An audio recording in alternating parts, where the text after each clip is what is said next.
ಇನ್ನು ಚಿಕ್ಕೋಡಿಯಲ್ಲಿ lead ಬಾರದಿದ್ದಕ್ಕೆ Jarkiholi ಮುನಿಸಿಕೊಂಡಿದ್ದಾರೆ.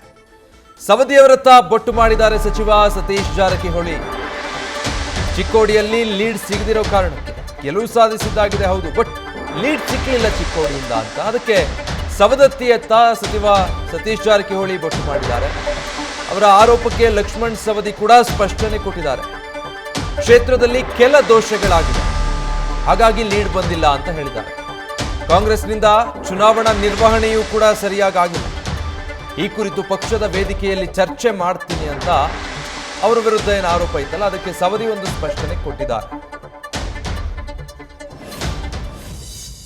BJP lead ಆಗಿರ್ತಕ್ಕಂಥದ್ದು. ಹೀಗಾಗಿ ಒಂದು ಉದಾಹರಣೆ ಹೇಳಲಿಕ್ಕೆ ಬಯಸ್ತೀನಿ. 2018ರಲ್ಲಿ ನಾನು ಸೋತಿದ್ದೆ. 19ರಲ್ಲಿ ಲೋಕಸಭಾ ಚುನಾವಣೆ ಬಂತು. ಅಲ್ಲಿ BJP 36,000 ಲೀಡ್ ಆಯಿತು. ಇದಕ್ಕೇನು ಉತ್ತರ?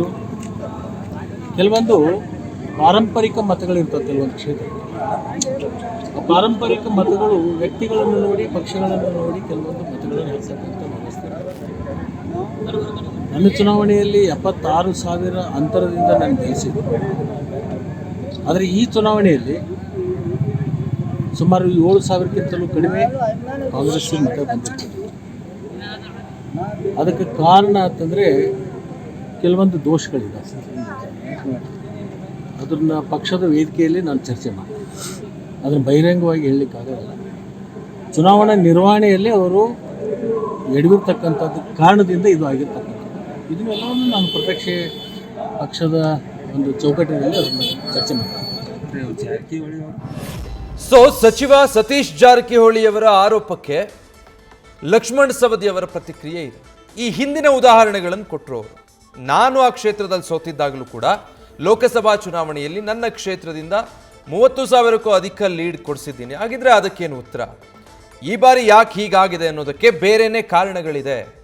ನನ್ನ ತಪ್ಪಿಂದ ಆಗಿರೋದಲ್ಲ ಇದು. ಅದು ಕೆಲವು ಲೋಪದೋಷಗಳಾಗಿದೆ ಕ್ಷೇತ್ರದಲ್ಲಿ. ಅದೇನು ಅಂತ ಇಲ್ಲಿ ಹೇಳೋದಿಲ್ಲ. ನಾನು ಪಕ್ಷದ ವೇದಿಕೆಯಲ್ಲಿ ಚರ್ಚೆ ಮಾಡ್ತೀನಿ ಅನ್ನೋದನ್ನ ಲಕ್ಷ್ಮಣ್ ಸವದಿ ಸ್ಪಷ್ಟನೆ ಕೊಟ್ಟಿದ್ದಾರೆ. ನ್ಯೂಸ್ ಫಸ್ಟ್ ನಿರ್ಭೀತಿಯಿಂದ ನಿಮ್ಮ ಪರವಾಗಿ.